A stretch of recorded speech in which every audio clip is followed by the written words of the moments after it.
वो 272 शख्सियत जिन्होंने राहुल गांधी पर प्रहार किया था, उन्हें आतंकी समर्थक बताया था, उन्हें संविधान विरोधी बताया था, वो बुरी तरह से फंस गए हैं दोस्तों। जैसा कि आप जानते हैं, कम से कम 272 जानी मानी जो शख्सियत थी, जिनमें पूर्व पुलिस कमिश्नर्स थे, नौकरशाह थे, जजेस थे, इन तमाम लोगों ने राहुल गांधी पर प्रहार किया था। क्या कहकर? कि ये जो चुनाव आयोग पर सवाल उठा रहे हैं वो गलत है, चुनाव आयोग एक महान संस्था है, इस तरह की तमाम बातें उन्होंने की थी। अब ऐसा कहकर वो बुरी तरह से फंस गए हैं। क्योंकि हुआ क्या है दोस्तों, इन लोगों ने जैसे ही अपना नाम सार्वजनिक किया और राहुल गांधी पर प्रहार किया, तो इनका इतिहास सामने आ गया है। पता यह चला है दोस्तों कि इनमें से एक संस्कारी है। सही सुना आपने, एक से एक संस्कारी। इनमें से कई करप्शन के मामलों में फंसे हैं। इन लोगों में से कई लोगों के खिलाफ इस वक्त करप्शन के केसेस चल रहे हैं। सबसे बड़ी बात दोस्तों, इनमें से एक एम्बेसडर हैं जिनका मैं नाम नहीं लूंगा। ये ऐसे एम्बेसडर हैं दोस्तों, ट्विटर के अंदर, फेसबुक के अंदर कोई भी लड़की जिसने कम कपड़े पहने हों, ये उसके नीचे अपना कमेंट जरूर करते हैं, अपनी उम्र नहीं देखते हैं। और इनके जो सारे कमेंट्स हैं वो बहुत ही संस्कारी हैं। मैं मजाक नहीं कर रहा हूं। ये अपनी उम्र नहीं देख रहे हैं और अपने से एक चौथाई उम्र की लड़कियों पर कमेंट करते हैं, टिप्पणी करते हैं। अब उनकी बात नहीं करना चाहिए क्योंकि ऐसे लोग मनचले होते हैं, रंगीन मिजाज होते हैं, और वैसे भी रंगीन मिजाजी होना मेरे हिसाब से गुनाह नहीं है। मगर हां, अगर आप किसी को छेड़ें वो गुनाह है। मगर कांग्रेस ने एक एक करके उन तमाम नौकरशाहों, उन तमाम पूर्व जजेस पर सवाल उठाए हैं जो अलग अलग मामलों में फंसे हुए हैं, और मैं आपके सामने एक एक करके केस ला रहा हूं दोस्तों। सबसे पहले उत्तर प्रदेश चलते हैं और यहां पर सुप्रिया श्रीनेत प्रहार कर रही हैं दीपक सिंघल पर। दीपक सिंघल जो हैं वो उत्तर प्रदेश के पूर्व मुख्य सचिव हैं, और यहां पर सुप्रिया श्रीनेत कह रही हैं ये 1500 करोड़ रुपए के गोमती रिवर फ्रंट घोटाले में आरोपी हैं। इन्होंने राहुल गांधी के खिलाफ चिट्ठी लिखी है। तो क्या दीपक सिंघल वाकई एक करप्शन के केस में फंसे हुए हैं या वो बरी हो गए हैं?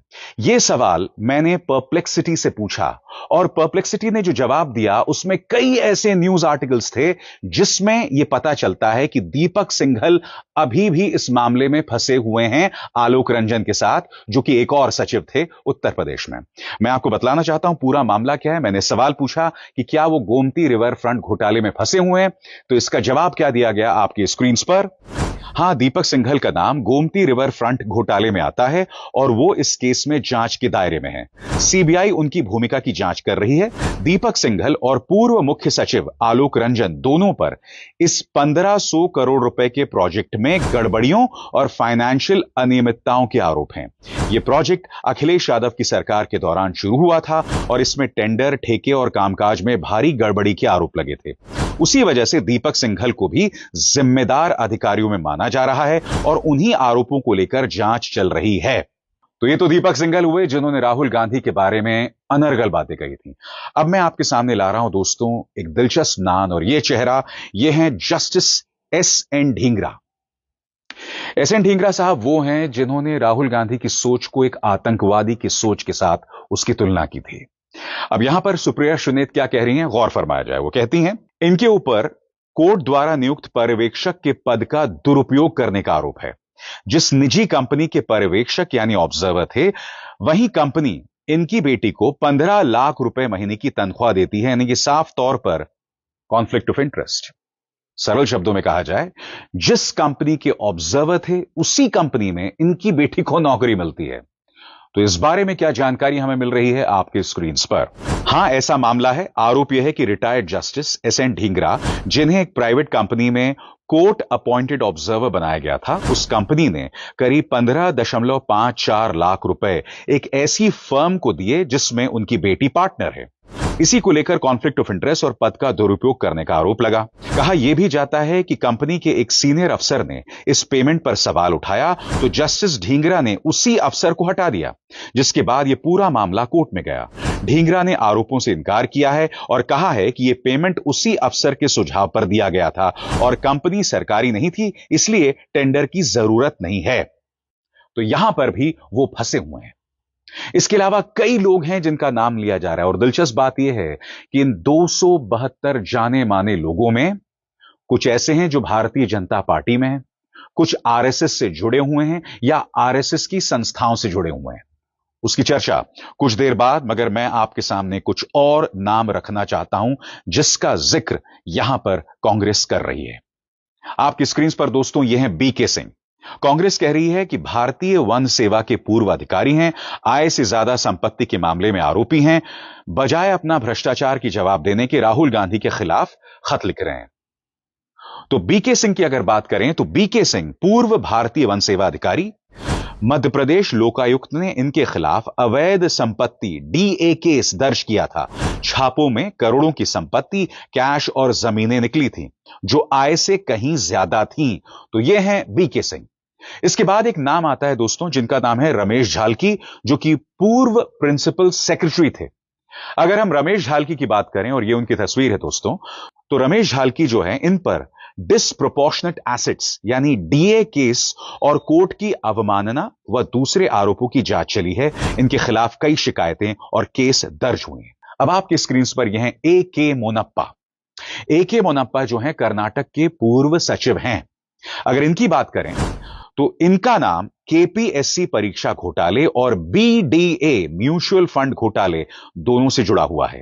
फंड्स की गलत तरीके से हेराफेरी और कमीशन लेने जैसी बात रिपोर्ट्स में आई थी। अब आपकी स्क्रीन पर दोस्तों यह है आरएन सिंह, पूर्व डीजीपी उत्तर प्रदेश। अगर हम इनकी बात करें दोस्तों तो मीडिया रिपोर्ट्स के अनुसार इन पर जो आरोप हैं वो कुछ इस तरह से हैं। इनके नोएडा वाले घर पर इनकम टैक्स रेड में 3 करोड़ से ज्यादा कैश और कई कीमती चीजें बरामद हुई थी। इनके घर के बेसमेंट में प्राइवेट लॉकर चल रहा था, यह बात भी सामने आई थी। यही नहीं दोस्तों, कांग्रेस इस शख्स एलवी सुब्रमण्यम पर भी आरोप लगा रही है। और कांग्रेस का क्या आरोप है, गौर फरमाया जाए। ये एलवी सुब्रमण्यम है, आंध्र प्रदेश में मुख्य सचिव रहे हैं। एपीआईआईसी एमआर रियल एस्टेट घोटाले में इनके खिलाफ मुकदमा चल रहा है। भ्रष्टाचार के इस आरोपी ने राहुल गांधी के खिलाफ चिट्ठी लिखी है। जहां तक एलवी सुब्रमण्यम साहब का सवाल है, मैं आपको बतलाना चाहता हूं कि कोर्ट ने इन्हें बरी कर दिया है। जो जानकारी मुझे है उस हिसाब से इन्हें हाईकोर्ट ने बरी कर दिया है। तो ये जो आरोप यहां पर सुप्रिया सुलेट लगा रही हैं, इसमें थोड़ा सा झोल है, इसमें गड़बड़ी है। और आगे बढ़ने से पहले एक जरूरी संदेश। मेरे कार्यक्रमों के लिए आप नोटिफिकेशन का इंतजार मत कीजिए। मेरे चैनल में जाइए और खुद जाकर कार्यक्रम देखिए और रहिए अपडेटेड। तो इसका क्या अर्थ निकला? पहली बात, जो 272 लोग राहुल गांधी पर प्रहार कर रहे हैं, इनमें से कई भ्रष्टाचार के केसेस में फंसे हुए हैं और अब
प्रदेश के गवर्नर बना दिए जाते हैं बगैर कूलिंग ऑफ पीरियड के, तब आपने सवाल उठाया। जब जस्टिस शेखर यादव ने यह कहा कि देश में न्याय संविधान के हिसाब से नहीं बहुमत के हिसाब से चलेगा, तब आपने सवाल उठाया। क्या आपने जस्टिस अरुण मिश्रा पर सवाल किया जब वो प्रधानमंत्री नरेंद्र मोदी की तारीफ कर रहे थे जस्टिस रहते हुए, जज रहते हुए? क्या आपने जस्टिस अशोक भूषण से सवाल किया जब उन्हें एनसीएलटी का प्रमुख बना दिया गया था? ऐसी ढेरों मिसालें हैं। बंगाल के एक जज हैं जो रिटायर हुए, चुनाव लड़ा और भारतीय जनता पार्टी की टिकट पर लोकसभा में चले भी गए। ये वो जजेस हैं, ये वो व्यवस्था है। तो मुझे हैरत नहीं हो रही कि ये जो 272 लोग हैं ये भाजपा के सदस्य हैं। मैं दावे के साथ कह सकता हूं इनमें से कई लोग रिटायर हुए होंगे और काफी दिनों बाद ये लोग भाजपा या आरएसएस में शामिल हुए होंगे। मगर जिन जजेस का अभी मैंने जिक्र किया है, इनमें से कुछ लोग तो अभी भी काम कर रहे हैं और कुछ लोग रिटायरमेंट के तुरंत बाद भाजपा की गोद में जाके बैठ गए। कुछ ऐसे लोग हैं, यानी कि पूर्व सीजेआई चंद्रचूड़, जिन्होंने गणेश पूजा में प्रधानमंत्री को बुलाया था, नेता विपक्ष को नहीं, प्रधानमंत्री को। तो इसलिए 272 अगर तटस्थ नहीं है, न्यूट्रल नहीं है, तो मुझे हैरत नहीं होती है। ये न्यू इंडिया है, यह है संगोल युग। इसी न्यू इंडिया में देखिए ये हरकतें हो रही हैं और आप और हम आउटरेज करते हैं कि देखिए राहुल गांधी पर 272 शिक्षित, जाने माने, इज्जतदार लोगों ने हमला किया। और ये कौन से इज्जतदार लोग हैं जो या तो अलग अलग केसेस में फंसे हुए हैं या फिर अपने से 1/4 उम्र की लड़कियों पर अश्लील टिप्पणियां करते हैं या फिर बीजेपी और आरएसएस से जुड़े हुए हैं। फैसला मैं आप पे छोड़ता हूं। अभिसार शर्मा को दीजिए इजाजत। नमस्कार।